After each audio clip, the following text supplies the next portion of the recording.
The Sharda chit fund scam snowballing really into a political scandal. The promoter of the company and the main accused in that case, Sudipto Sen, was brought to Kolkata last night on 4-day transit remand, has been now produced in court along with 2 others that have been arrested from Sonmarg in Jammu and Kashmir. That happened on Tuesday. Sources saying 6 trunks full of deeds that were mentioned in that letter of Sen's to the CBI have also been seized.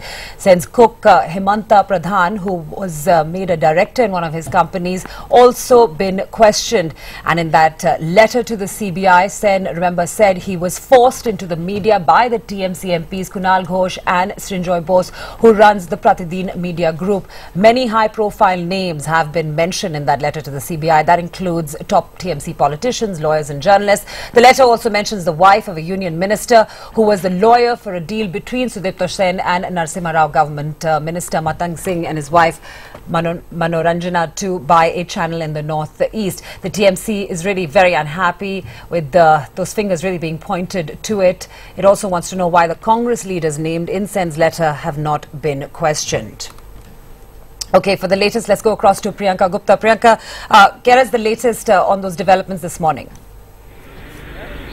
Well, Fatima, in an hour from now, Sudipto Sen and the 2 others who were arrested at Sonmarg in Kashmir will be produced in court. According to police sources, the police will be asking for 14 days of police custody to really find out where exactly the money trail really leads to, whether or not there is any money left to be recovered, and also to corroborate several facts that have been put forward by Sudipto Sen. The names that have been mentioned, about 20 to 22 names mentioned in this particular letter, several high-profile names, including names of 2 Trinamool Congress Member of Parliament, Kunal Ghosh and Srinjoy Bose.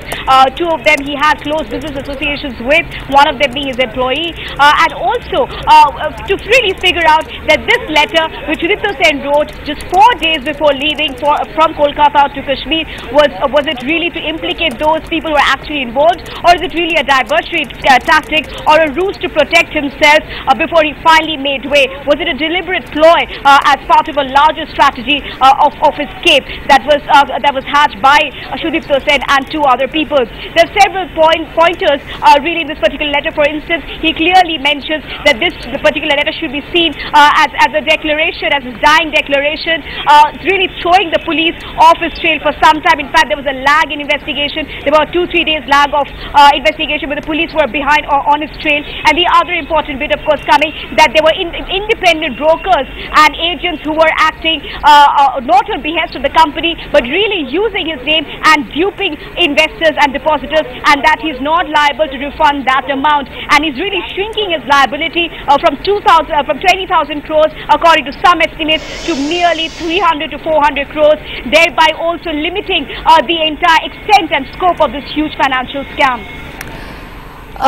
Priyanka, we heard from the Chief Minister of West Bengal announcing that increase in taxes on cigarettes, going on to say that smoke more, that's her message to the people of Bengal, smoke more so that we can raise the money very soon. Any reactions to that? Because that seems to be a rather bizarre solution.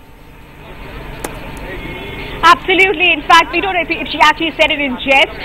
Extremely controversial remark made by the Chief Minister, finding out ways to really allay the fears and apprehensions of lakhs of agents, investors who are on the streets of Kolkata as well as across Bengal, trying to find some kind of solace in the Chief Minister's words. And what the Chief Minister actually told them is that she is devising ways to figure out a way to give them back the money. A 500 crore rupee relief package, 150 crore rupees of that is going to be taken from the common people, from the taxpayers, by levying 10% tax on cigarettes. Whether a common man on the street is happy with it, we're not very sure. Mamata Banerjee, of course, says that we should smoke more for her to get the money back. But why should an ordinary taxpayer pay money for something, for a scam of such a huge proportion, perpetrated by individuals who betray some kind of collusion with the ruling party as well as people in the government, is something that the common man is really asking. And also the political parties are also cashing in on at this point of time in Bengal. Ananya? All right.